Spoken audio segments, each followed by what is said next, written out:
Sarah's hand trembled as she crept through the dark trees of the lost Christian camp in the Pennsylvania countryside on that humid night when the air seemed too heavy for a simple church retreat. Through the narrow window of a wooden hut, with the curtains barely closed, she saw a scene she never imagined witnessing. The missionary everyone called a holy man held the face of little Emily, only 9 years old, too close to his own face, with the door locked and the lights low, as if he wanted to hide something from the rest of the world. The girl, who for the past 3 days had cried non-stop, begging not to get on that bus to the camp, now kept her eyes wide and her body rigid, as if struggling not to fall apart, as he whispered words that Sarah couldn't hear properly. "Mommy, he's not who you think," Emily had repeated between unrestrained sobs, hugging her mother's legs before leaving, a mixture of fear, despair, and shame that had torn Sarah's heart apart. At that moment, seeing her daughter's face trapped between the hands of a man everyone considered trustworthy, a hidden truth began to draw itself in a shocking and unbelievable way inside her, as if a veil fell from her eyes, and the mother understood in one stroke that behind the soft smiles and beautiful prayers of that leader, there was a dark secret waiting to be discovered. But to understand how Sarah Miller, a 41-year-old American mother, got to that sweltering night in the Pennsylvania woods, you have to go back a few weeks to the simple, quiet neighborhood where she was trying to give her daughter a safe life. Sarah lived in Columbus, Ohio, on a street of row houses with modest lawns, white picket fences, and neighbors who knew each other by their first names. The kind of place where kids still rode bikes after school and ladies watered their plants in the late afternoon, commenting on the weather and Sunday's football game. A single mother, since Emily's father left when the girl was still a baby, Sarah worked as a receptionist at a small orthopedic clinic on the west side of town, answering phone calls, making appointments, and making sure, with her tired smile, that everyone felt welcome in that environment, with light walls and the constant smell of hand sanitizer. Sarah's routine was simple and busy. She woke up at 6 in the morning, prepared strong coffee, heated waffles in the oven, called Emily in a soft voice, and, while her daughter drank chocolate milk at the small kitchen table, she checked her school bag, the teacher's note, the lunch money, the coat for the Ohio cold, who insisted on returning even when the calendar said it was spring. Emily, who had just turned 9, was the center of everything in Sarah's life, a sweet, shy girl who preferred storybooks and drawings to cell phones and social networks, who was still afraid of the dark and needed the hallway light on to be able to sleep without calling her mother every half hour. The little girl liked to wear flowery dresses, tie her hair in 2 scruffy braids, and spend hours inventing dialogues between dolls on the living room carpet, always close to where Sarah was, as if she needed to feel the sound of her mother's breathing to feel at peace. On Sundays, however, the house took on a different air. Instead of the rush of school, there was the quiet ritual of the neighborhood Baptist church. Sarah put on a simple blouse, a knee-length skirt, put some mascara on her eyelashes to disguise the tiredness of the week, and dressed Emily in a special dress, usually light blue or pink, which the girl called singing clothes for God. The church was a few blocks away, but the custom of the community was to go on the yellow bus of the congregation, which passed through the streets collecting the children and some adults, creating an atmosphere of innocent excursion that left many parents with the feeling that their children were in good hands.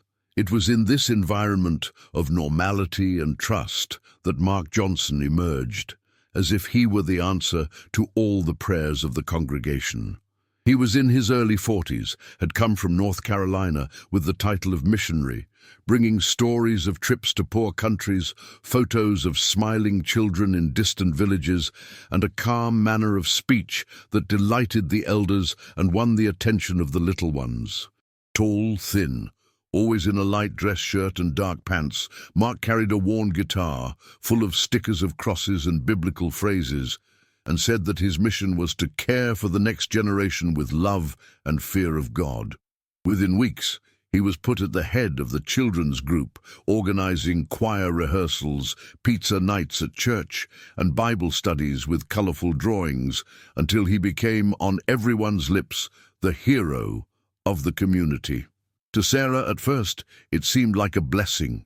With the busy work routine, it was a relief to know that Emily had a safe place to spend Wednesday afternoons, while she was still at the clinic attending.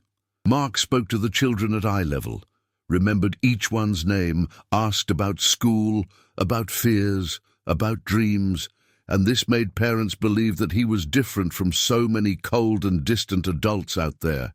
Emily, shy as she was, took a while to get closer, but soon began to come home talking about the new songs they were learning, the Bible stories told in a fun way, and how Mark seemed to know exactly what each child needed to hear when he was sad. The atmosphere at that beginning was one of normality and safety. Sarah felt that she had finally found a support network.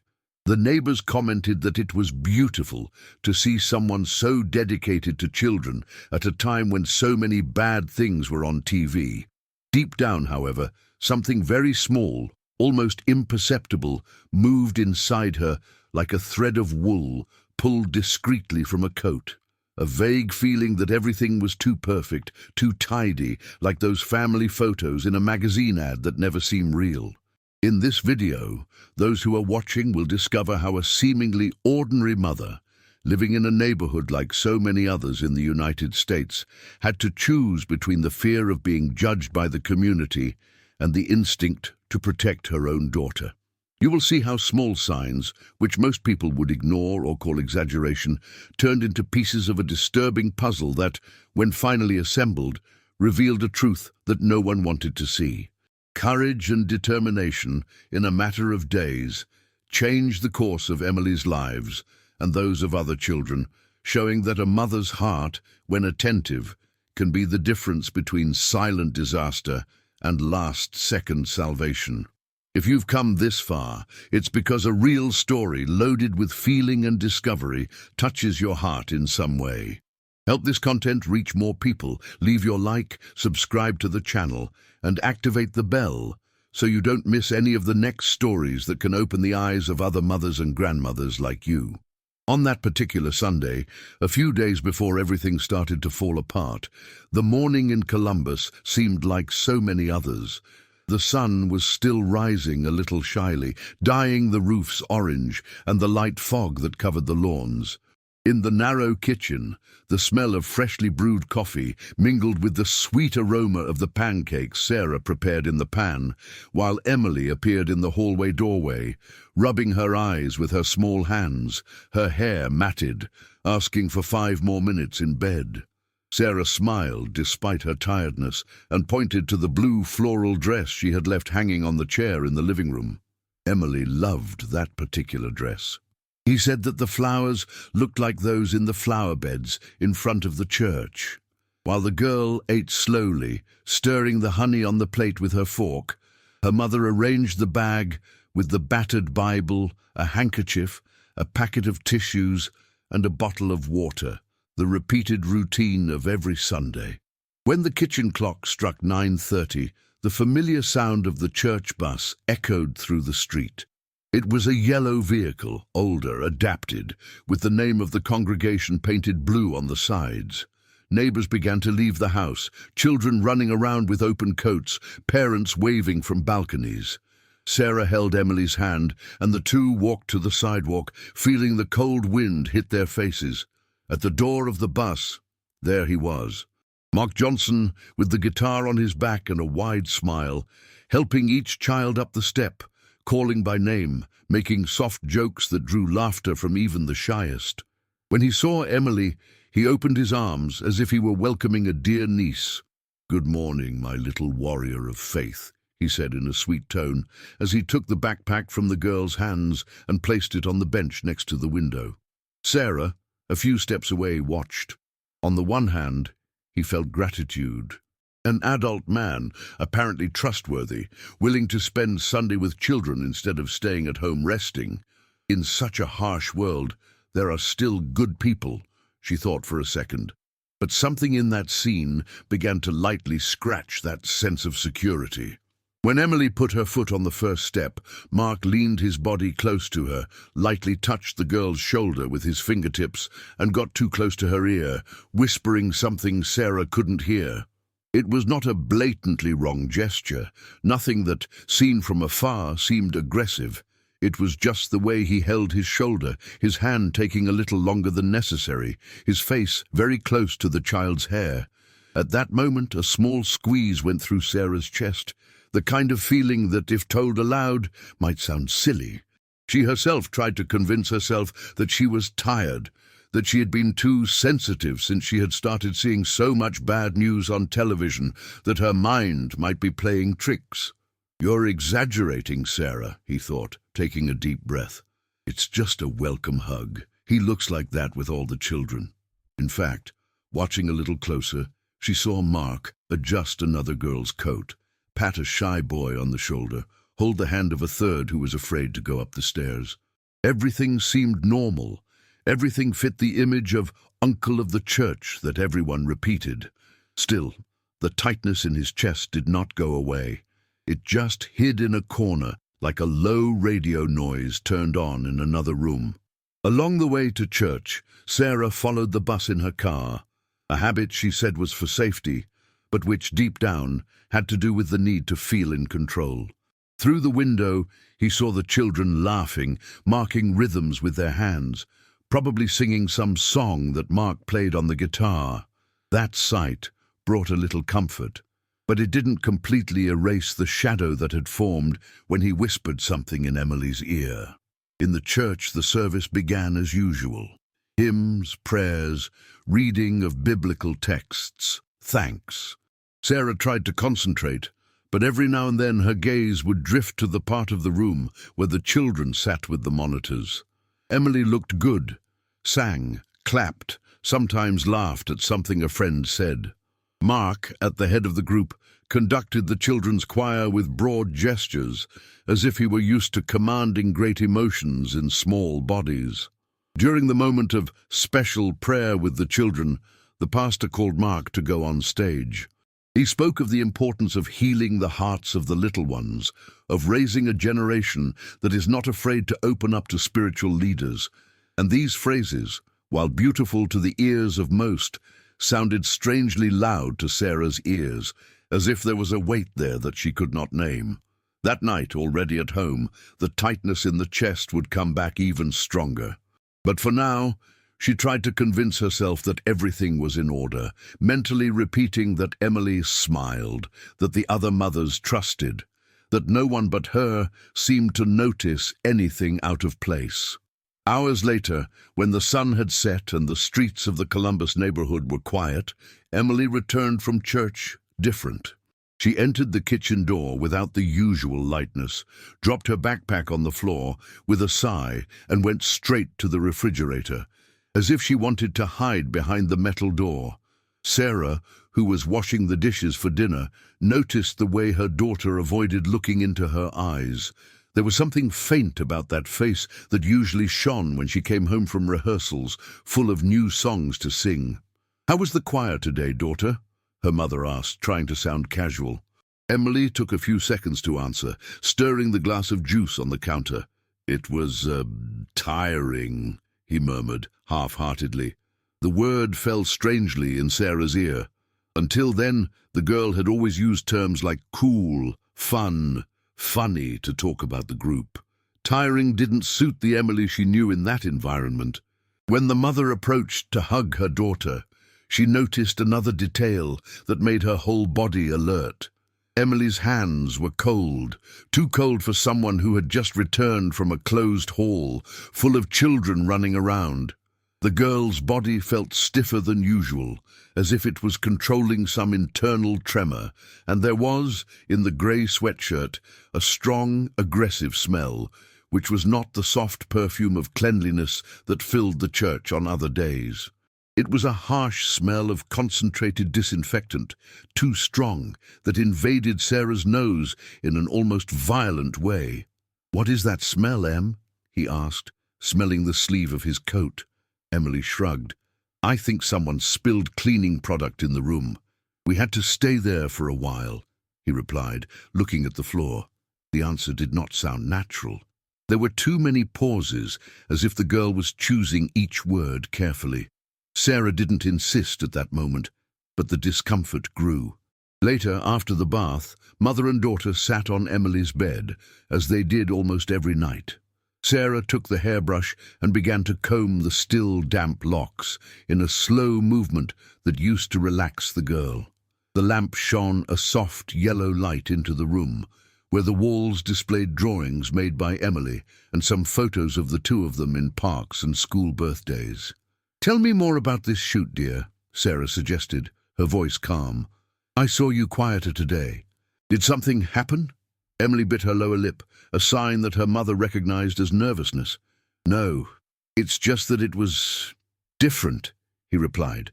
"Different how?" The girl took a deep breath, as if gathering courage. "Today there was a special time. Only mine. With Mark," she said, using for the first time that word that would echo in her mother's head for many nights. "He said that I have a special gift and that God wants to talk to me. Only with me."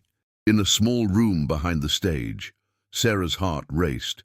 Small room behind the stage? You had never talked about it. Emily shrunk her legs, bringing them close to her chest. "He said it's not for everyone, which is a special thing that only those who God chooses win, and that if I tell you too much, the other children can get jealous."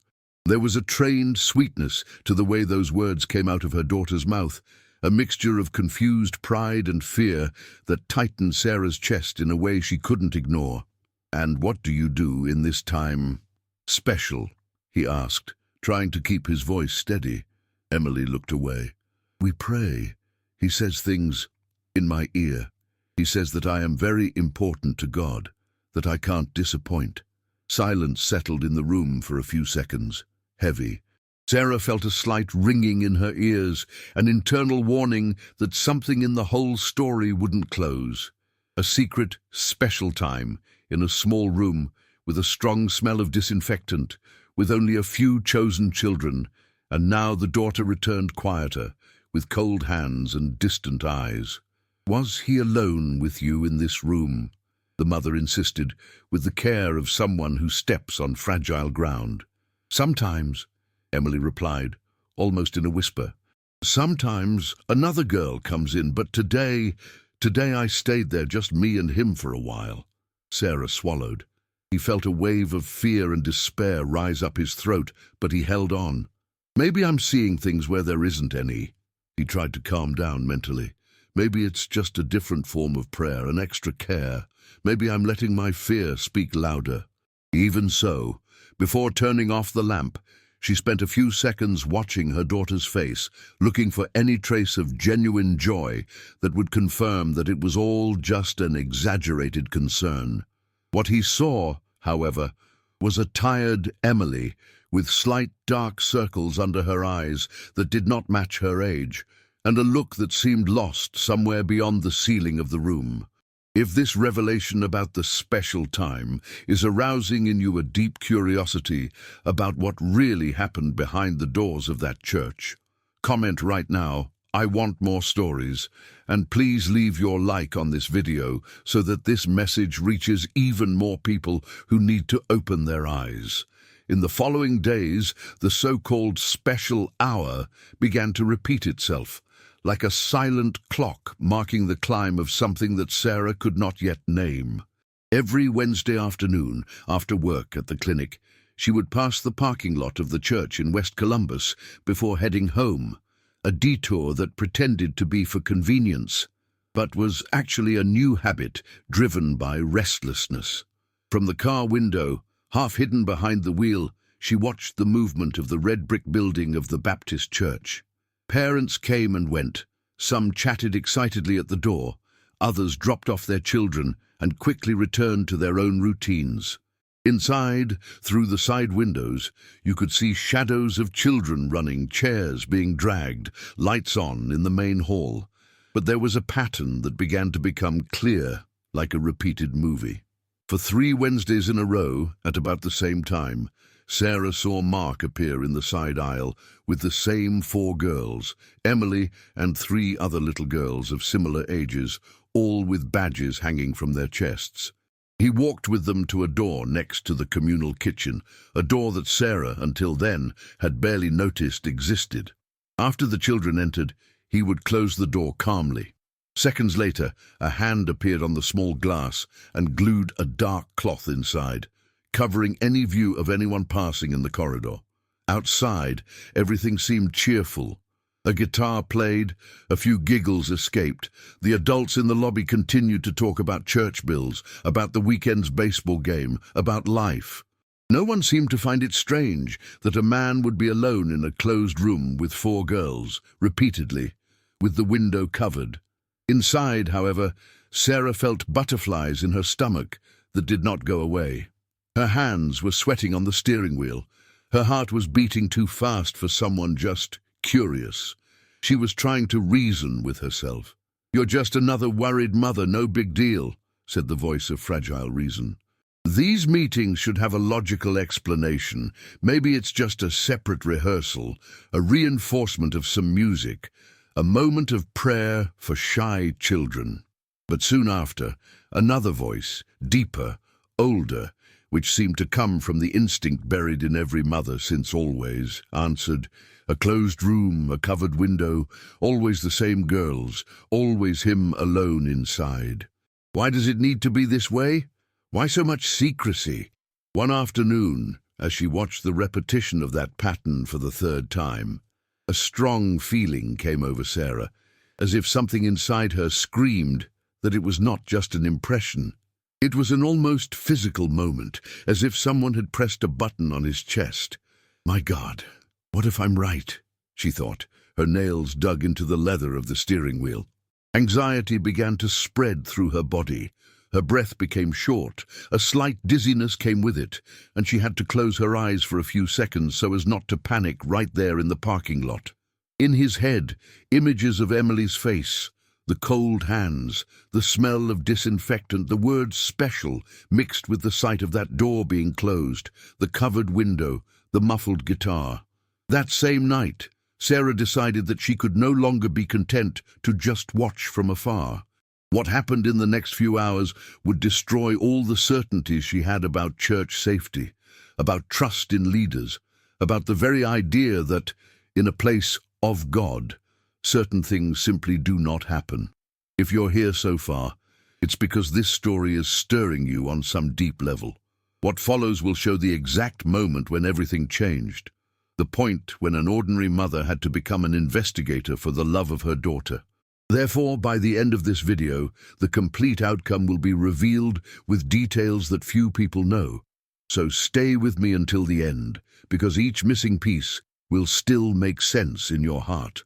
On the eve of the official announcement of the summer camp in Pennsylvania, Emily came home from church with a heavier backpack than usual. She dropped it in the corner of the living room and went straight to the bedroom, saying that she needed to be alone for a while. Sarah was surprised.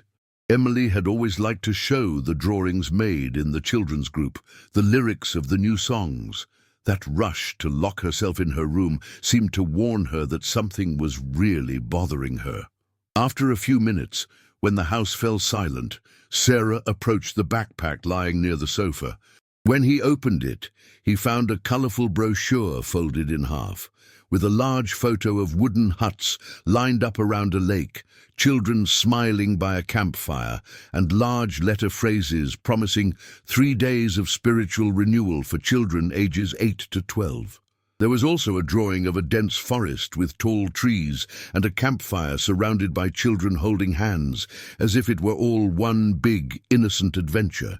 The text read that the camp was in a remote area in the interior of Pennsylvania, a few hours by bus from Columbus, and that the little participants would have activities all day, hiking, playing, moments of prayer, and, what caught Sarah's attention the most, special nights of healing in small groups without the presence of parents, so that children can open freely to leaders. Sarah's heart raced. The idea of Emily spending 3 days sleeping away from home, in another state, without the presence of any adult she really trusted, would be difficult in itself. But the expression, "without the presence of parents," seemed to scream from the paper, in red letters invisible only to her. He called Emily into the kitchen. The girl came slowly, shuffling her feet, fidgeting with her own toes, a gesture she repeated when she was nervous. "What's this leaflet here?" Sarah asked, lifting the colored paper. Emily swallowed. "Yes, the summer camp. Mark said that I was one of the chosen ones to go," she replied, avoiding facing her mother. "Chosen? What do you mean, chosen?" The girl twisted her hands tightly. "He said that not all children can go, that he spoke to God, and that God showed some names. Mine was on the list." A lump formed in Sarah's throat. "And do you want to go?" he asked, trying to keep his tone neutral. Emily hesitated. "He said that there will be more special yet, that there will be some time of my own with him by the lake, at night, for God to heal things in here." She put her hand to her chest. "But I don't know, Mom." "Don't you know why?" Emily bit her lip. "Because no one will be able to hear it." The phrase, simple, hit Sarah like a punch. No one will be able to hear it. At that moment, more than ever, the boundary between common concern and real fear began to disappear. Each new piece of evidence seemed to add to the previous ones. The small room behind the stage, the smell of disinfectant, Emily's cold hands, the word special repeated like a mantra. Now the promise of moments of healing in groups with no parents around, in a secluded location in another region of the country. Am I going crazy? Is it just a church retreat like so many others, and I'm painting monsters where there is only prayer? Thought Sarah, feeling the weight of this doubt seep into every corner of her mind. Still, her heart beat in a cadence of alert that she could not silence. In the next few days, the investigation, even if still timid, would begin in earnest. Sarah would begin to observe Mark's every gesture, every phrase, every look, trying, with the little time and the great courage she had, to understand if the danger was real or if it was all just a fear born of so many sad stories that mothers like her heard on the news. In the church's event hall, a few days later, the atmosphere was festive. Blue and white balloons adorned the tables. There was a large banner with the phrase, "Summer Camp, an encounter with God in nature," and mothers lined up to register their children, signing forms, handing out vouchers, smiling at the photos that some volunteers took to post on the congregation's social networks. Sarah entered the room with Emily by her side, immediately feeling the weight of the familiar looks. Mark milled between the tables in his impeccable light dress shirt, lightly touching a mother's arm here, hugging a father there, laughing out loud at his own jokes, calling the children by name as if he were a loving uncle. When he passed them, he made a point of leaning over to be at Emily's height. "What's up, my little warrior of faith? Ready to live something unforgettable with God in the forest?" he asked, running his hand on the girl's shoulder with rehearsed naturalness. Emily stiffened under the touch. Sarah felt it. When it was their turn at the registration table, a volunteer handed the form to Sarah, while pushing a pen in Emily's direction. "Here, dear, put your full name. It will be a wonderful experience, you will see," he said, smiling. Emily picked up the pen, but instead of writing, her hands began to tremble. His face turned pale, his eyes watered. Suddenly, amid the noise of the hall, the girl dropped her pen on the table, took a step back, and clung to her mother's waist tightly, as if she were holding on to an invisible cliff. The tears came at once, convulsive, without warning. "I don't want to go into the woods with him, Mom. Please, I don't want to," Emily repeated, her voice low, almost a desperate whisper, but strong enough for whoever was nearby to hear. The climate around it has changed. Some parents gave quick glances, others frowned in a mixture of surprise and judgment. One of the mothers behind in line commented in a low tone that Today's children make drama for everything, drawing a concordant smile from the friend next to her. Sarah felt her face burn. Part of her wanted to apologize out loud for a moment, to say that Emily was just nervous, that it would pass later. It would be so much easier to join the choir, to treat everything as a passing tantrum, not to attract attention. But another part, the same one that had been silently warning her for weeks, raised her voice inside her. She bent down until she was at her daughter's eye level, held her tear-soaked face between her hands, and asked, firm and sweet at the same time, "Why don't you want to go, my love?" Emily glanced quickly to the side, where Mark was watching the scene with a frozen, half-embarrassed smile. Then he turned his gaze to his mother. I'm afraid of the forest, fear of the dark, and," she swallowed, "at the camp. No one will listen if I call you." The room at that moment seemed to get smaller, more stuffy. The sounds mixed, the distant voices seemed to echo like a tunnel. Sarah felt a scream rise inside. Not a loud scream, but one that came from the soul, asking her not to ignore what was in front of her eyes. Some parents approached, asking if everything was okay, suggesting that maybe Emily was just anxious, that it would be good for her to learn to trust the leaders more, that we need to let the children loose a little. One of the deacons of the church even put his hand on Sarah's shoulder and said in a calm tone that Mark was a man of God, known for work in several states, who had never given a problem. Inside, however, Sarah knew that from that moment on, nothing would be simple anymore. If this story is already changing the way you see maternal protection and the weight of a child's word, like, subscribe and activate the bell in this video so that this message reaches other mothers, fathers and grandparents who still believe that in the church nothing wrong ever happens. That night, the small apartment in Columbus felt cramped than usual. Sarah prepared hot chocolate, placed a soft blanket on the sofa, and invited Emily to sit next to her, trying to recreate an atmosphere of coziness that would help the girl open up. On television, the news talked precisely about cases of abuse in religious institutions in other American states, showing the faces of leaders who, until recently, were treated as examples in their communities. Frightened by the coincidence, Sarah quickly changed the channel, not wanting to carry even more fear inside her daughter's head. With the remote control resting on the table, she took a deep breath and asked, with all the calmness she could muster, "Daughter, why did you cry so much today in church when they talked about the camp? If you don't want to go, Mommy doesn't oblige, but I need to understand what's going on inside," he said, lightly touching the girl's chest. Emily was slow to answer.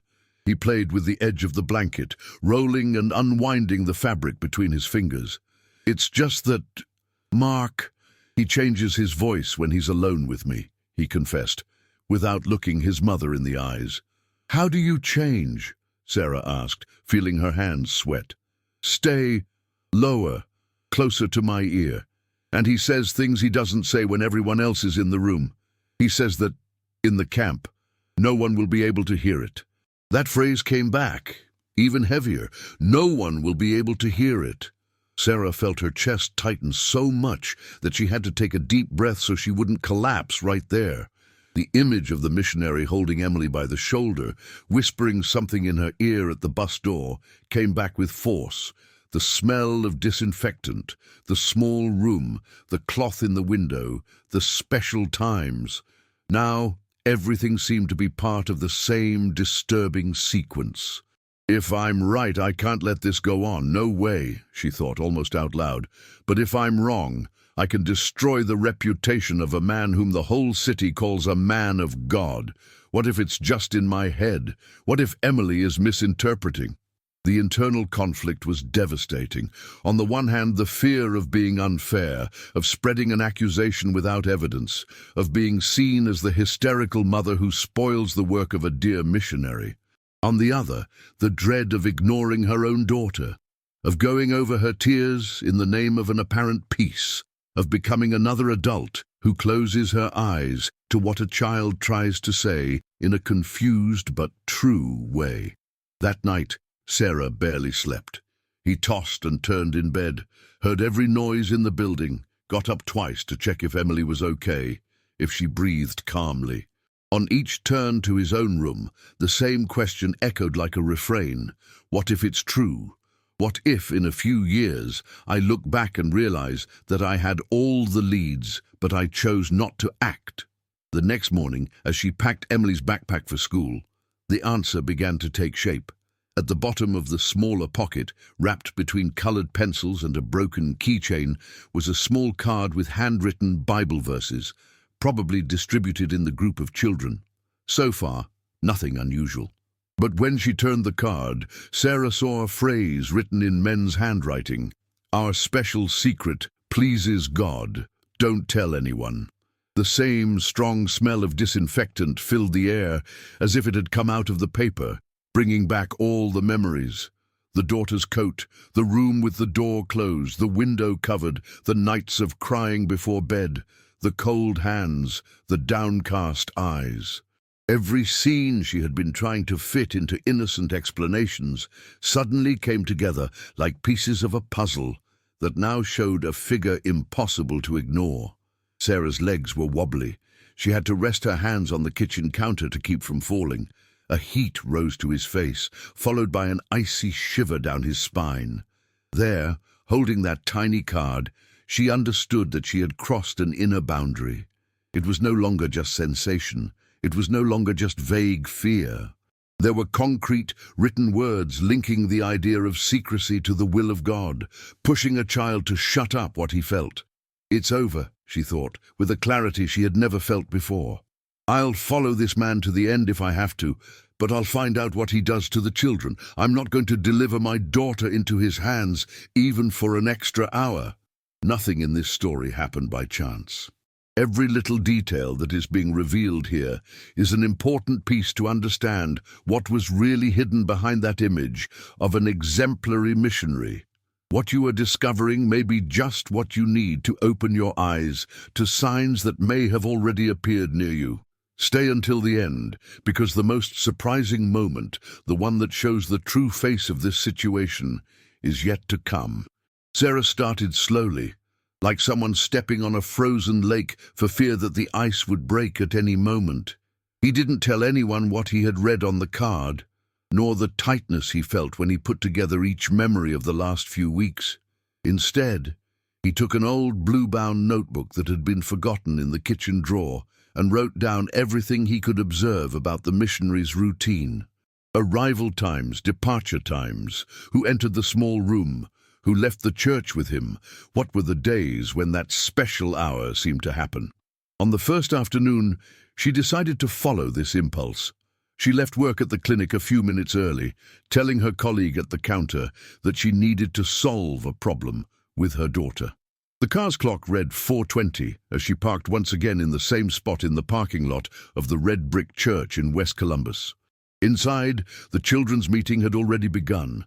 Outside, the late afternoon drew long shadows on the asphalt, while some parents who had stayed to help arrange tables and chairs in the party room. Sarah watched carefully. He marked in his notebook the exact time he saw Mark's silver SUV pull up to the reserved parking space near the side entrance, 4:32. He noticed the large sticker stuck to the rear window with a globe drawn on it, and the phrase in English about international mission. That gave him a shiver. The car looked too ordinary on the outside, but now she knew she needed to memorize even the license plate, as if this detail could make a difference up front. She repeated the numbers in a low voice over and over again, until she was sure she wouldn't forget. The letters, the digits, the entire sequence etched into her mind like an emergency phone. He wrote in the notebook, in firm handwriting, SUV license plate, color, sticker, time of entry, and added a quick note next to it. Always with children when leaving. Check. In the days that followed, this checking almost became a second job. Whenever she could, Sarah would pass by the church in the late afternoon or make some excuse to be around. And, little by little, a new pattern revealed itself. It wasn't just the small room. It wasn't just the smell of disinfectant, nor the words secret and special. Almost every time the silver SUV left the parking lot after the meetings with the group of children, there was, in the back seat, someone else besides the missionary's two nephews, who everyone knew he sometimes took home. One more child, almost always a girl, almost always from the children's choir. Sometimes it was Emily. Other times, a little blonde girl with tight braids. On another day, a black girl in glasses with the purple backpack whom Sarah remembered seeing sitting next to Emily in the children's wing of the church. It was never a big class. It never felt like an excursion. There were always 3 children, at most 4, most of them girls, and the car went out of the parking lot without anyone seeming to wonder why this man was always leaving the church accompanied, in addition to his own relatives. The first time she saw the car drive off with Emily inside, Sarah's hands began to shake so much that she had to rest her elbows on the steering wheel so as not to let her whole body shake with her. She wasn't that far away. I could call. I could send a message. I could run to the door and stop it. But something held her back. She needed more than a bad feeling. I needed to understand where he was going, what he did, how long it took. He needed facts. On a particular afternoon, she decided she would risk a little more. I learned from the church's agenda that there would be a small get-together for the children in the ballroom, with cake and soda after the choir rehearsal. He took Emily to the door, left her in the line of children who were slowly coming in, and waited for the right moment to put the plan into practice.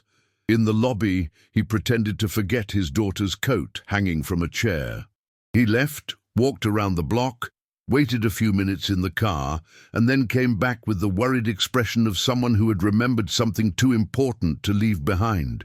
He entered through the side door, where the communal kitchen was, taking advantage of the fact that almost everyone was concentrated in the main hall, listening to lively music. The hallway was half empty, lit only by yellowish lights and the distant sound of Mark's guitar playing some cheerful song. The strong smell of cleaning product seemed more intense there than anywhere else in the building. In the middle of that corridor, on the left side, she saw the door of that small room, which she had been watching from afar for weeks. To his surprise, at that moment the door was leaning against it, not locked. The doorknob silver shone in the dim light. Sarah felt her heart race. I knew that I might have a few seconds before someone showed up. He pulled the air hard, adjusted the coat on his arm, as if he were still fulfilling the excuse of picking it up, and without thinking twice, pushed the door gently, opening a crack that he thought was enough. The first thing he noticed was the darkness. The lights were off. Only a trickle of light entered through the small window, cut into parts by the dark cloth stuck inside the glass. The room was smaller than she imagined, a tight rectangle with walls painted white already yellowed by time. In the center, there was a simple wooden chair, without cushions, placed alone, neatly aligned, facing straight to a wall where several small wooden crosses hung, next to pictures of children smiling at church activities. The position of the chair, so isolated in the middle of that room, exactly in front of that wall full of symbols, seemed thought out, calculated, as if that were a marked place, a point where someone should sit and look at those images without being able to escape from whatever was happening there. On the floor, almost at the foot of the chair, a perfect square made of thick adhesive tape demarcated the space where she imagined someone's feet should be, as if there was a line that no one should cross in that special session. The detail sent shivers down the back of Sarah's neck, leaving every hair on her body on alert. She took 2 steps inside, enough to smell the same strong smell of disinfectant again that she had smelled in Emily's coat. It wasn't the general smell of the building. It was something else, a heavy odor, which reminded more of a hospital than a church, which attacked the nose and throat in an almost aggressive way. Sarah's stomach turned. In the corner, a small metal cabinet was closed, but on it was a partially open cardboard box with scraps of colored paper, ribbons, and something that seemed to be small gifts. He did not have time to examine it further. A noise of footsteps and laughter coming from the hallway made her freeze. The blood seemed to disappear from his hands. She knew in a fraction of a second that if someone found her there, inside that room, even more so one of the leaders, they could accuse her of trespassing, they could turn the tide. His only chance was to get out of there quickly, without making noise, as if he had really passed by, just to get that coat. With her heart pounding to the point of hurting, she took 2 steps, very careful not to knock anything over, and pulled the door back to its previous position, leaving it almost as it was when she arrived. Then he walked down the hallway in the opposite direction to the sound of footsteps, trying to appear casual, like someone coming out of a bathroom or a kitchen. By the time she got to the ballroom, the children were already around the chocolate cake, and Emily, her face stained with frosting, waved to her mother with a shy smile. Sarah forced a smile back, but inside she felt a deep disgust. Not Emily's, not the church itself, but everything that room represented, that square on the floor, that lonely chair, that strange combination of crosses and pictures of smiling children, the strong smell that seemed to try to erase any other trace that might linger in the air. Even so, she knew that none of it, no matter how bad the feelings it aroused, was still proof of nothing. It was like having several pieces of a puzzle, all strange, all annoying, but still without a completely clear picture. She needed to go further. He needed something that anyone, even the most blinded by faith, was unable to deny. On a rehearsal Saturday a few weeks later, Sarah decided it was time to stop looking inside the church and see what was going on outside it. That was a cold but sunny afternoon. Typical of late winter in Columbus, the children had been called for a longer rehearsal, with a promise of pizza at the end, which helped convince many parents to leave them there almost the entire day. Sarah drove Emily to the door of the building in the morning, as usual, but instead of driving straight home, she drove across the street, parking near a corner laundromat where she had a partial view of the side exit of the church in the rearview mirror. She turned off the engine, raised the backrest of the seat a little more and stood there, quiet, with her hands clasped on her lap, trying to control her breathing. The clock was 11:40 when the side door of the church opened. Mark appeared first, with the guitar on his back and the trained smile on his face. Behind him came Emily and 2 other girls, all in colourful coats, wool caps and scarves that were too wrapped for their neck sizes. It seemed like an ordinary scene. The 3 of them laughed, pointed out something on the floor, probably some joke that only they understood. Sarah, through the mirror, watched Mark's every gesture.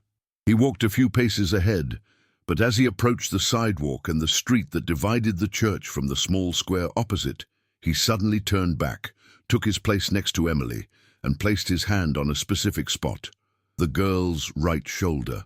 It wasn't a simple quick tap to help her cross. He held on tight, almost gluing his body to hers, while extending his other arm to make a stop sign to the few passing cars. The 2 other girls followed a little freer, laughing, balancing on the curb of the sidewalk. Emily, however, seemed to be caught up in that gesture, walking rigidly, as if she couldn't deviate an inch from his step. Sarah felt her heart race. The image of his daughter in that position, the small body under the steady hand of a man who claimed to represent God's will, seemed too clear a warning to ignore. They walked together to the corner and crossed over to a simple neighborhood ice cream parlor, one of those that had wooden benches in front and a faded red awning. In the rearview mirror, Sarah could see the girls sitting inside by the window while Mark ordered at the counter. Milkshake cups were placed in front of them, coats were opened, laughter erupted, and for a moment everything seemed really normal.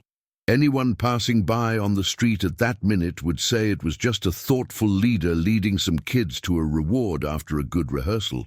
But Sarah's eye, trained for the last few weeks, no longer knew how to accept only the first layer of a scene. It becomes too many details. And she saw again something that made her squeeze the steering wheel hard.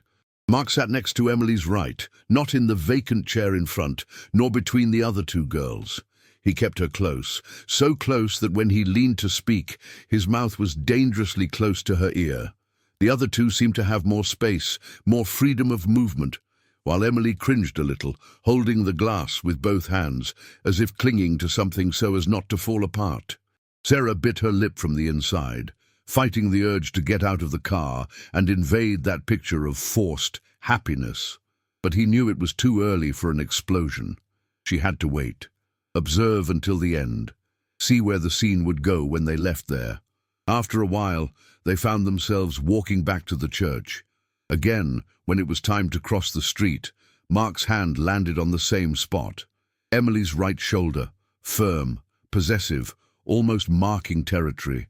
Sarah, on the other hand, felt an anger begin to be born, an anger different from simple indignation. It was a mixture of dread and defensive impulse, as if every gesture of that man was leaving invisible marks on his daughter's skin. When they arrived at the church, the other two girls were directed by Mark to the main hall, where the music could already be heard, along with the hubbub of other children. Emily, however, was held by the arm while her friends followed. Sarah saw clearly, through the reflection of the glass of the door, the moment when he bent down to speak in her ear, and then led her, alone, into the same side corridor that led to the small room.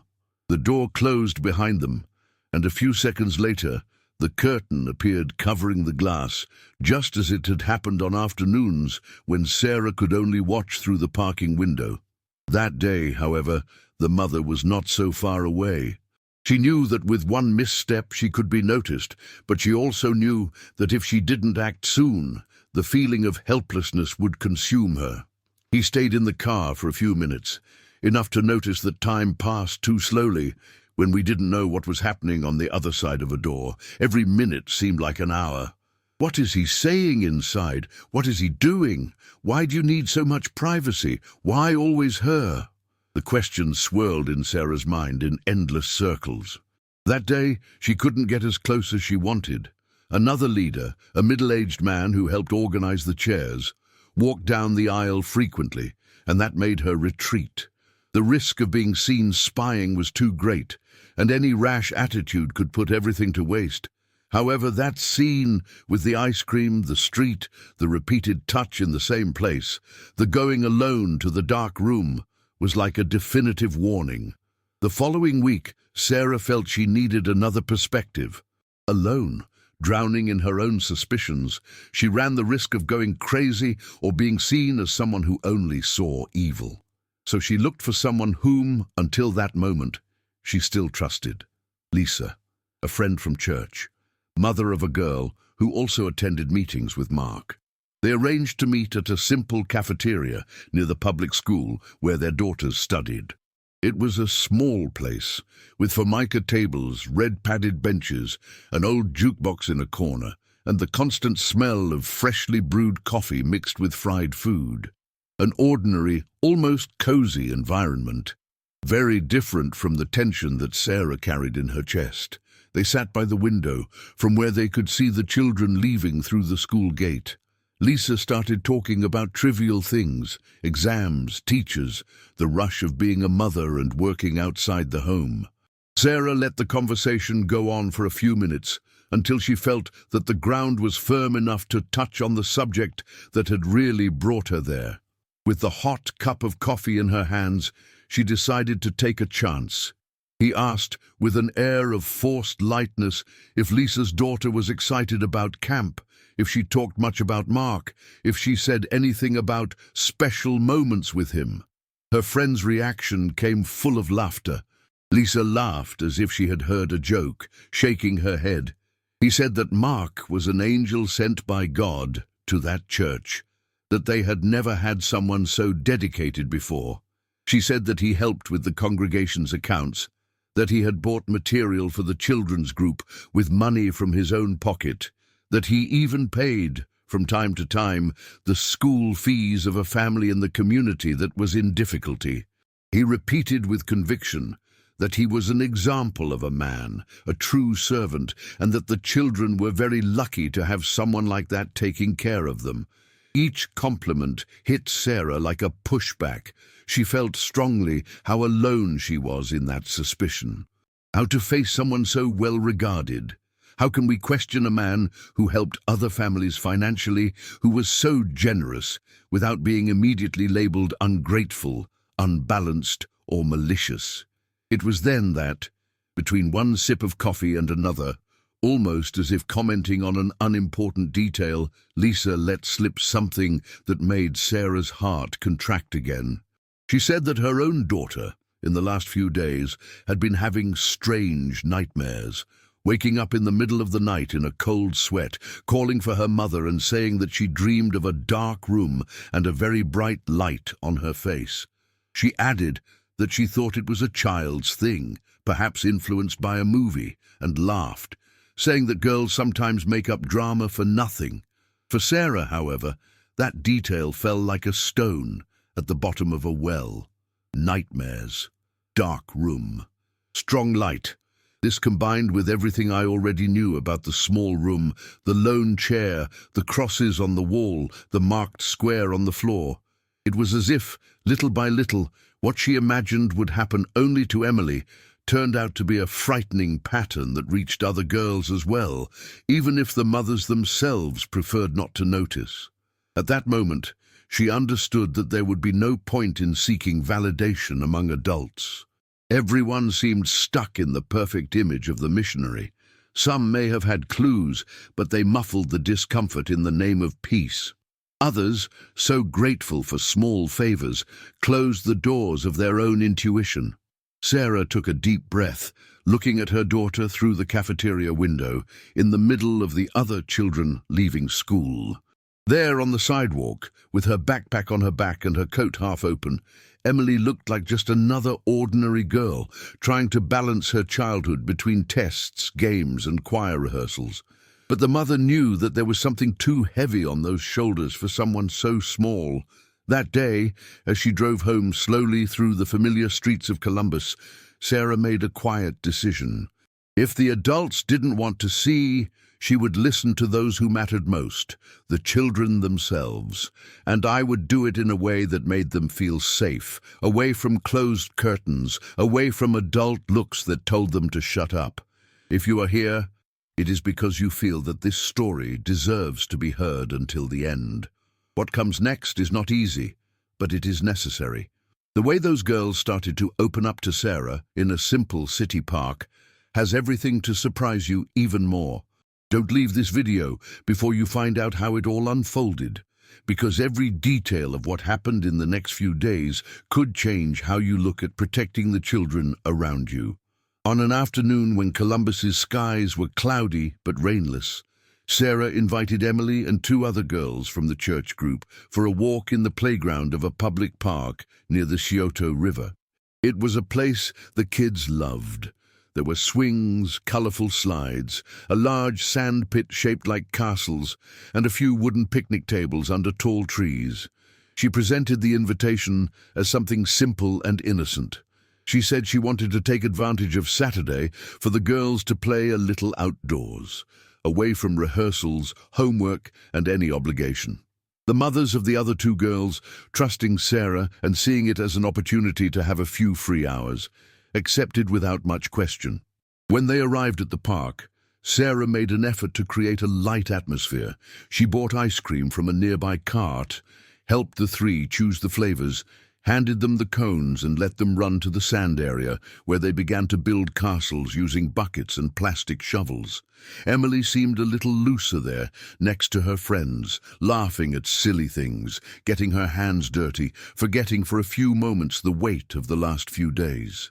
Sarah sat on a nearby wooden bench, close enough to hear bits of conversation, but not so close as to seem to watch every word. From time to time, he would call one of the girls to drink water or clean his hands, using these moments to approach calmly. Time passed, and the girls, with their natural defense a little lower, began to talk about the church, about the songs, about the camp that was approaching. Sarah realized that this was the time. He waited for a natural pause in laughter, and on one of those trips to the bank to drink water, he asked an apparently casual question. She commented on how big the camp looked, full of trees and huts. She said that when she was little, she was afraid to sleep outside, especially in dark places. She laughed at herself, trying to show that being afraid was no shame. Then, in the lightest voice he could, he asked them what they expected most from this weekend, and what Uncle Mark had told them about all that. The three girls looked at each other quickly, as if sharing a secret they didn't know if they could tell. One of them, the blonde with braids, lowered her gaze to the sand. The other, wearing glasses, bit her lip. Emily, in turn, nervously fiddled with the edge of her shorts, clearly torn between the affection she felt for her mother and some kind of fear that held her back. Sarah felt she needed to relieve some of the tension. He told a funny little story of when, as a teenager, he went to a campsite and ended up falling out of fear during a trail at night because the monitor decided to scare the participants with a flashlight under his face. The girls laughed. The weather relaxed a few degrees. Then, without pointing the finger at anyone, she asked, as if she really just wanted to understand, I wanted to know if, in church, they had ever had moments of their own with the missionary in that small room behind the stage. If he said different things when they were alone, if there was some kind of activity that only a few children could participate in. There was another short silence. The girl with glasses was the first to speak in a low voice, almost as if she were telling something forbidden. He said that sometimes, after rehearsal, Mark would call the most obedient for a special time of prayer in that room. He said that it was a privilege, that only those who God really trusted could participate. The blonde with braids added, whispering that when they entered he always asked them to close the door tightly, which was so that no one gets in the way of the conversation with God. Then one of the girls commented that inside that room he would put one child at a time, sitting in the chair in the center, inside a square marked on the floor, and stand right in front, so close that you could feel his breath on his face. He said that it was part of a spiritual embrace, a way for God to get closer through his life. Sarah felt her stomach turn. The descriptions matched what she had seen and imagined: the chair, the square of duct tape, the crosses on the wall. With all the care in the world, without rushing, he asked what happened in these special hugs. The girls fidgeted, moved the sand, averted their eyes, until the blonde was filled with courage and said something that made Sarah's heart break. He said that in these moments, he chose who had been more obedient in the week, who had kept the agreed secrets best, and gave a special hug, taking longer than any normal hug. A hug in which his hands were too strong behind his back and his body leaned too much against hers. She added that sometimes he spoke very softly in the girl's ears, saying that God was sad when a child broke secrets with father and mother. Emily, who until then had only heard, added in a thin voice that he had said that in the camp these moments would be even stronger, because then no one could interrupt, no one could knock on the door, no one could hear. That it would be their own time with God and Uncle Mark, away from any adult who didn't understand deeper spiritual things. For Sarah, hearing it from the mouths of 3 children, outdoors, in a park, far from the walls of the church, was like receiving at once the veiled confirmation that was missing. They were no longer just suspicions born of a tightness in the chest. There were cross-reports, repeated details, perfect matches with everything she had been observing alone. The dread was mixed with an almost physical pain. It hurt to hear Emily talk like that, as if, on the one hand, she was bound by an oath she didn't fully understand, and on the other, anxious for someone grown up who would tell her in no uncertain terms that she didn't need to keep any secrets. That evening, while the girls were still playing a little before returning home, Sarah made another silent decision, even firmer than all the previous ones. That was enough. She would no longer just be watching. She would not put her daughter on a bus to another city without first having concrete proof, something that could be shown to any authority, to any parent, to any judge, without fear of being called crazy. The week before the trip, she put into practice what she had been planning since the day she saw the card with the phrase about the secret that pleases God. In an electronics store not far from the clinic where he worked, he bought a small, discreet audio recorder, the size of a matchbox, with a long battery life. The salesman explained how to turn it on, turn it off, how to adjust the sensitivity. She heard everything, put the device in her purse, and left feeling the weight of each step. At home, he waited for Emily to sleep too, with trembling hands, sew the tape recorder inside the teddy bear that her daughter used to take to sleep outside the house or to calm down on frightful nights. He opened a small part of the seam on the side, put the device inside, with the microphone facing a discreet opening between the fabric hairs, and closed it again with small stitches, trying to make everything as similar as possible to the original. As she sewed, her heart beat so hard that it seemed as if the sound was pulsing in her ears. After that, she sat alone at the kitchen table with her laptop open. It entered the church's social networks on the Missionaries page, in photos from previous years. He saw Mark smiling in different camps, in different states, almost always surrounded by girls, many of them with strangely similar expressions. A smile on his lips, but a look that was half lost, half tense. He read comments from mothers in other cities, thanking them for the 3 unforgettable days, saying that their children had returned changed, that they had cried a lot during the services, and that they were now more obedient. He noticed that some of these comments had no response, or that the accounts that posted them seemed abandoned. That made her feel a strange chill down her spine. On the night the bus was finally leaving the church for the Pennsylvania camp, Emily cried like never before. He hugged his mother tightly, saying, between sobs, that he didn't want to go, that he was afraid, that his stomach hurt. Sarah, her heart in pieces, lowered herself to her daughter's level, held her face fondly, and in the firmest voice she could find, whispered that if at any point there something made her feel discomfort, fear, or shame, she should squeeze the teddy bear and remember that her mother was with her in a way that no one else needed to know. On the outside, he pretended to accept the trip. He signed the papers, put his daughter's backpack in the trunk, kissed the forehead goodbye. Inside, however, she had already decided that this bus would not go a mile without her being around. She returned to the car, waited for the large vehicle to hit the street, and then began to follow it at a safe distance, blending in with the night traffic, but with her eyes fixed on that yellow mass that carried within it what was most precious to her. On the road, for nearly 5 hours, between gas stations and long stretches of dense Pennsylvania forest, Sarah kept the car at an average distance from the bus, not so close as to attract attention, nor so far away that she could lose sight of.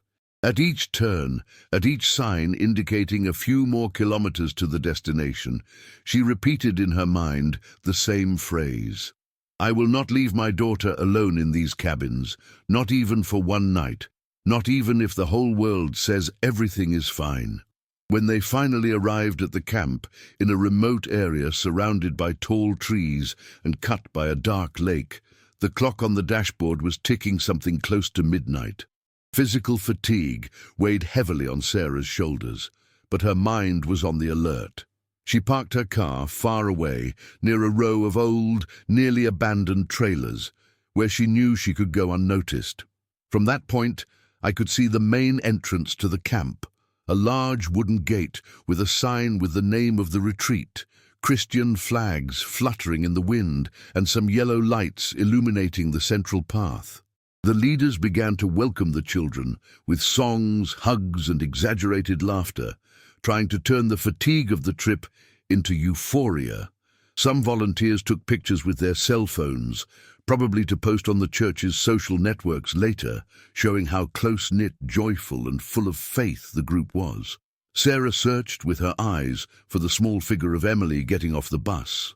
She saw when her daughter stepped on the dirt floor, adjusted her coat and looked around with a lost look.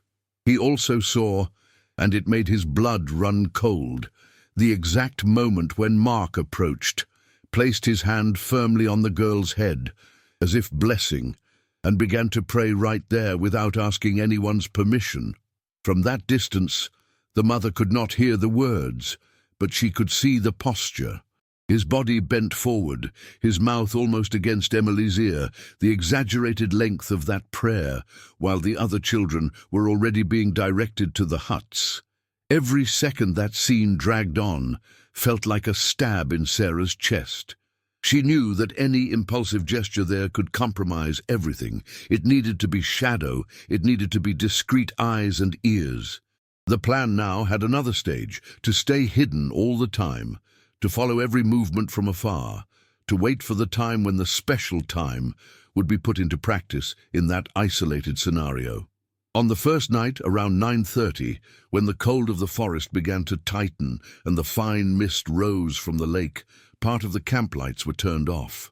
The children were divided into small prayer groups, gathered in circles in the central area, while some leaders walked among them, placing their hands on their shoulders, speaking words of encouragement. Sarah hid behind a row of pine trees, at a point where she could see without being seen. The cold wind cut his face. The noise of the main fire crackling in the distance mingled with the sound of children's voices singing softly. The smell of smoke from burning wood invaded everything, mixing with the moist aroma of the earth and fallen leaves. From afar, she watched as Mark approached the group where Emily was. He talked to the children for a few seconds, made a gesture with his hand, and then chose only 3 of them, including his daughter. With the same soft tone he used in church, he announced that he would hold a special prayer with those chosen in the cabin next to the lake, a direct encounter with God, without distractions. The other children were directed to small groups with other monitors. Emily, however, along with 2 other girls, followed the missionary along the dirt path that led to a remote hut built very close to the dark shore of the lake, where the reflection of the moon seemed to be broken by small waves. Sarah felt her legs tremble. He grabbed the trunk of a tree so tightly that he ended up scratching the skin of his palm. Every step the group took toward the cabin sounded to her like a clock ticking the time for something she refused to allow. When Mark opened the door of the cabin and let the girls in, Sarah wanted to scream her daughter's name, to run there, to end it all at once. But she held on for a few more seconds, seeing that after leaving the 3 inside, he also went in and pulled the thick curtain of the window, blocking any view from outside. The only light that escaped came through small cracks in the poorly fitted wood. "It's now," he thought, with frightening clarity. "I'm not going to lose my daughter to a stranger in the name of any faith. Not for another 5 minutes." She took a deep breath, mustered up all the courage she had, and began to approach, step by step, the cabin, using the shadows of the trees for protection, feeling her heart beat so loudly that it seemed to fill the silence of the night. Everything she had experienced in the last few weeks converged on that point. The notes in the blue notebook, the card with the phrase about the secret, the small room in the church, the nightmares of the girls, the tape recorder sewn on the teddy bear. Everything led to that wooden door, closed, hiding a truth that night she refused to let remain hidden. Before we continue, help bring real stories to those who really care. If you want to be a part of this mission to open eyes and strengthen the courage of other mothers and grandmothers, don't forget to like this video, subscribe to the channel and activate the bell, because there is still a lot to be revealed about what happened after Sarah approached that window by the lake. Sarah felt each step turn into a test of courage as she approached the lakeside cabin. The damp dirt floor dampened the sounds, but her heart beat so loudly that it seemed to echo through the surrounding trees. The cold wind came from the lake, cutting her face, making her eyes water, but it wasn't the cold that made her shiver. It was the certainty that, in a few seconds, she would either confirm her worst fears or spend the rest of her life wondering what she could have avoided. Getting close to the side wall of the hut, she bent down a little, leaning her shoulder against the rough wood and searching with her eyes for any crack of light. The thick curtain had been pulled from the inside, but it didn't cover the entire window. In one of the corners, a small gap let through a thin line of yellowish light. Sarah positioned herself so that she looked around, breathing through her mouth to try to control the nausea that was beginning to rise. What he saw on the other side made his stomach turn. Inside, Mark was sitting very close to Emily, so close that his knees almost touched. The girl was on the edge of a narrow bed, with the teddy bear on her lap, pressed against her chest. He, in a chair right in front of her, leaned his body forward, his hands holding the child's face firmly, one on each side, holding her as if trying to prevent her from looking anywhere else. The light from the lamp hanging from the ceiling created harsh shadows on his face, making his eyes deeper and his chin more marked. Sarah could see Mark's mouth moving too close, the words coming out in a low tone, almost whispered, but still audible in pieces. He asked Emily to close her eyes, saying that this was necessary to feel the presence of God better. The girl obeyed, but her eyelashes trembled in a way that only those who had known her for 9 years would know how to interpret as fear.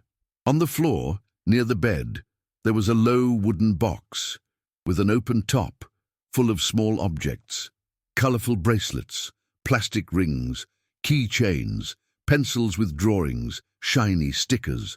In many of them Sarah could read, even from that distance, the same word written with a pen: secret.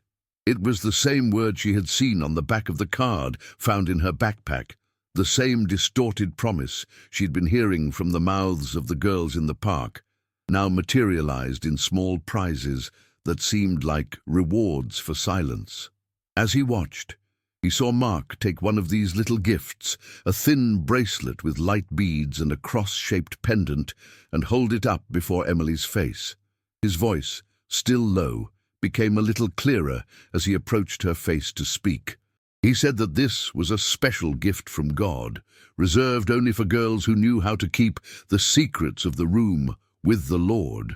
He added, in a tone that mixed sweetness and threat, that God was sad when someone broke a secret made in that place, especially if he was going to tell those who do not have the spiritual maturity to understand what he does with the chosen children.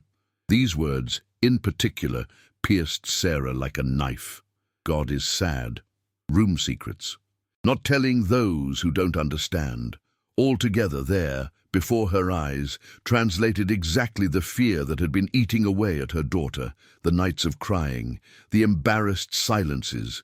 It was no longer just a discomfort, it was clear manipulation, using the child's faith as a weapon to hold his voice. The nausea that had been circling Sarah's stomach rose strongly. She felt intense heat on her face, followed by an icy shiver on her back.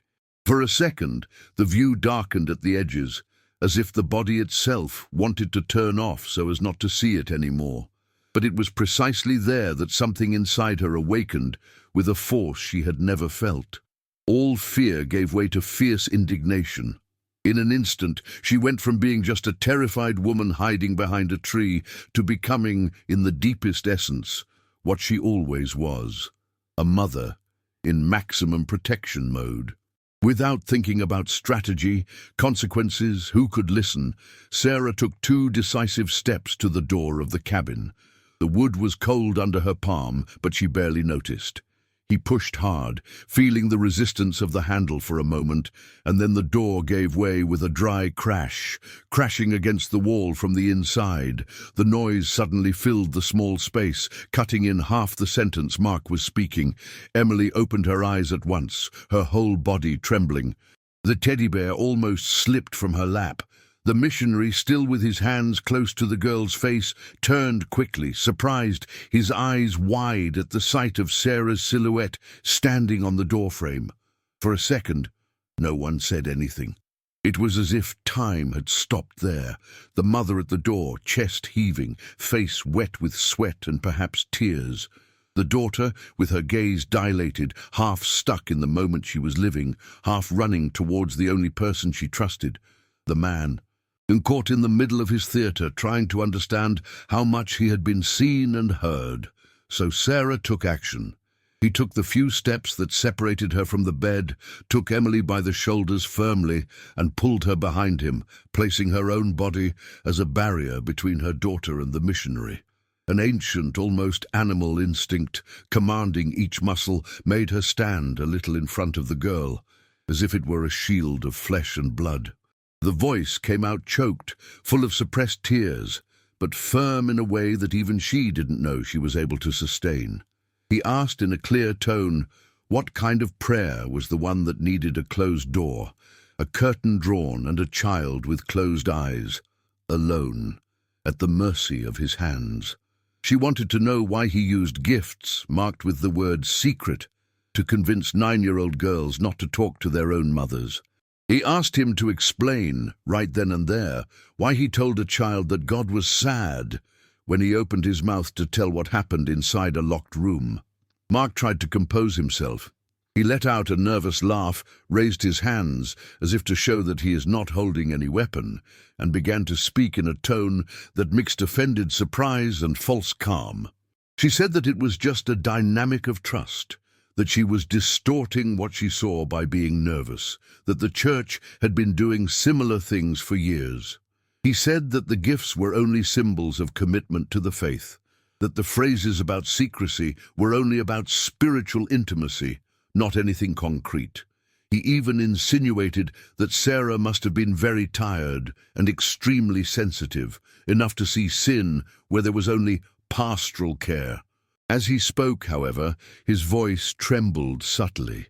More than that, the right hand, still suspended in the air, trembled visibly. It was not the tone of someone calm and convinced of what he was doing. It was the posture of someone who was caught in the middle of something and tried in a hurry to cover the scene with religious words, to hide what no one else could not feel. There was something deeply wrong there. Sarah didn't back down an inch. She stared into the eyes of that man and with a quick gesture reached into the inside pocket of her coat. He took out Emily's teddy bear, the same one that had been on the girl's lap moments before, and lifted it up so that he could see it. In a split second, Mark's face changed. The color seemed to go away, leaving the skin pale. He recognized that teddy bear. He knew that Emily almost always took him close when she was afraid. He did not imagine, however, that sewn inside there was something more than cotton. Sarah then said in a low but cutting voice that she had everything recorded, that this teddy bear heard more than he could have imagined, that, before that night was over, other people would listen to the kind of prayer he made with the girls, the phrases about secrecy, the touches, the suppressed cries. The silence that followed was heavy. Emily sobbed softly behind her mother's back. Outside, the distant sound of the campfire and praise music seemed to come from another world.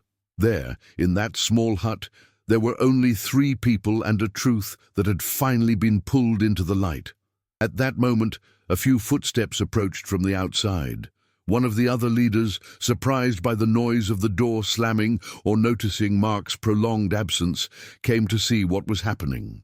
As she opened the door a little further, she saw the scene. Sarah with the teddy bear held high, Emily clinging to her back, the missionary pale and trembling, the secret gift box open on the floor. The confusion started there. Voices were raised, questions were asked. Someone rushed to call the camp coordination. One of the local officials, an older man, demanded that everyone remain calm, but the story began to spread within seconds. Parents who had arrived earlier to help in the kitchen were called. Some monitors entered the hut, saw the scene, also smelled something that was not just a cleaning product. Sarah, with her heart still racing, repeated what she had seen through the window, what she had heard from Mark's mouth, the phrase about God being sad with anyone who broke the secret. He showed the box with the gifts, asked someone to take a pen and paper to write down the quantity, the names written on them. And then, with his hands still trembling, he explained about the tape recorder inside the teddy bear. It didn't take long for someone more sensible to say the words that needed to be said. It was a police case. One of the organizers called the state police, describing a possible case of abuse of trust with minors at a religious camp. He asked them to come quickly, that there was a desperate mother, a child in shock, and a leader in a situation that was at least suspicious. While waiting for the vehicles to arrive, Mark tried repeatedly to regain the posture of a man of God. He said that it was all a misunderstanding, that Sarah was taking extreme actions because of personal traumas, that he would never harm a child. At times, he even tried to cry, saying that he was being wronged, but with each attempt at denial, more details came to light. One of the other girls who had been in the cabin that night, called by a monitor, began to speak between sobs, mentioning the special hugs and the phrases about God's sadness if the secret was broken. Another, who was in another hut but had gone through similar church sessions, remembered receiving a similar little gift with the word secret written on it. Little voices that had previously trembled with fear began, little by little, to find support in the courage of that mother who had decided not to remain silent. Hours later, when the vehicles finally arrived, with the lights reflecting off the trees and the lake, the night seemed to have lasted an eternity. Police officers quickly heard Sarah's account, collected the teddy bear, opened the recorder, found that there were, in fact, hours of audio inside. They didn't hear everything at the time, but it only took a few excerpts, played at low volume so as not to scare the children even more, to make it clear that this was not an exaggerated reaction of an oversensitive mother. The recording showed insistent ringing, the sound of footsteps approaching and moving away, unfunny laughter, muffled cries, little girls saying phrases like, "I promise not to talk," and the voice of a man repeating with variations the same idea. "Our secret pleases. God, don't tell anyone." From then on, the course of life for everyone involved began to change. In the days following the scandal at the Pennsylvania camp, Sarah and Emily's lives were turned upside down, but for the first time in weeks, the girls slept without waking up in tears in the middle of the night. State police opened a formal investigation against Mark, who was taken away in handcuffs while still in the camp's parking area in front of other leaders and some parents who had arrived early to pick up their children after the confusion. The image of that man, once seen as an example in the small Baptist church in Columbus, getting into the police car with his head bowed, never left the memory of Sarah, who at the same time trembled with anger and felt an almost physical relief for having acted in time. Back in Ohio, officials sent social workers and child psychologists to listen to the children who were in Mark's group, and little by little, other girls began talking about special hugs, awkward touches, and low-voiced prayers in locked rooms. Many of them, like Emily, thought they were wrong because they were afraid, because the missionary said that God would be disappointed if they told their parents. Each new report made Sarah's stomach turn, but it also reinforced the certainty that her intuition was not an exaggeration, but a cry of protection that refused to be silenced by the opinion of the community. Emily began therapy with a psychologist specializing in childhood trauma at a clinic in Columbus, indicated by the police themselves, and Sarah began to accompany her to all appointments, waiting in the waiting room with a book in her hand and her heart tightened, but determined. In the first sessions, the girl barely spoke, only drawing huts, closed windows, and a faceless man holding a teddy bear. But over time, the drawings also began to show the figure of the mother opening the door and pulling her hand out. Seeing this change made Sarah understand that even in the face of so much pain, there was a path of healing being opened, step by step, night after night, with a lot of lap, patience, and the certainty that it would never be Emily's fault. At church, the shock was profound.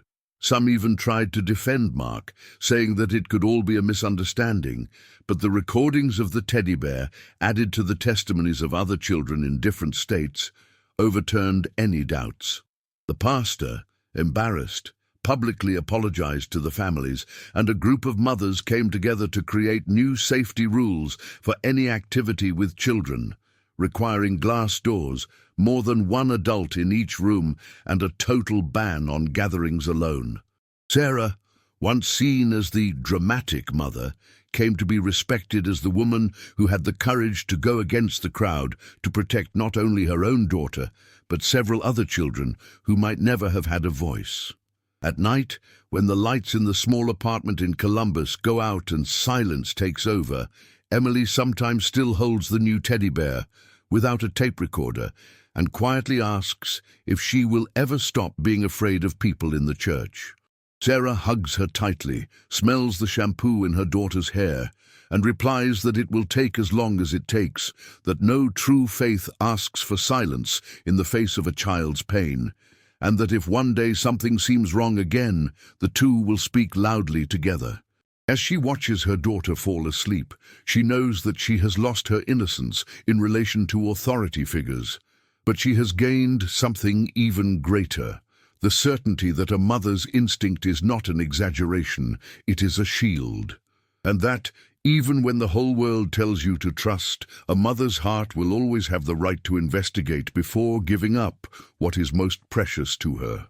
This story matters because behind it there is a silent message for so many women who once felt ridiculous for distrusting someone well regarded. Sarah learned the hard way that there is no exaggeration when it comes to child protection. That voice that squeezes the chest, that makes the hands sweat, that doesn't let us sleep, is not madness, it is not hysteria, it is an internal alarm built with years of care, sleepless nights, hugs, fevers and shared fears. When she pushed the door of that lakeside cabin, she wasn't just defending Emily. I was, unknowingly, making room for other girls to be heard as well, so that other mothers felt authorized to question, to say no, even when the whole group said yes. The legacy of this decision was not tied to that weekend. It echoed in the church, in the city, in the families who decided to look with different eyes at any situation in which an adult asked a child for secrecy. 1, 2, 3 years later, life has not gone back to exactly the way it was before, because certain marks never completely disappear. But Emily, in her healing process, learned that she didn't have to shut up to protect anyone's image. And Sarah, in her journey as a mother, understood that courage is not the absence of fear, but the choice to act in spite of it. If this story has come to an end with you, it's because somehow it touched a sensitive point in your heart. Maybe you're a mom, grandmother, aunt, godmother, or simply someone who cares about children and the truth. Don't go out. Take the next step in this journey by watching the next video on our channel, which will appear here on the screen. In it, we will continue to discover stories that touch the heart and remind us every day that a mother's love is not weakness. It is strength. A big hug, and see you in the next exciting story.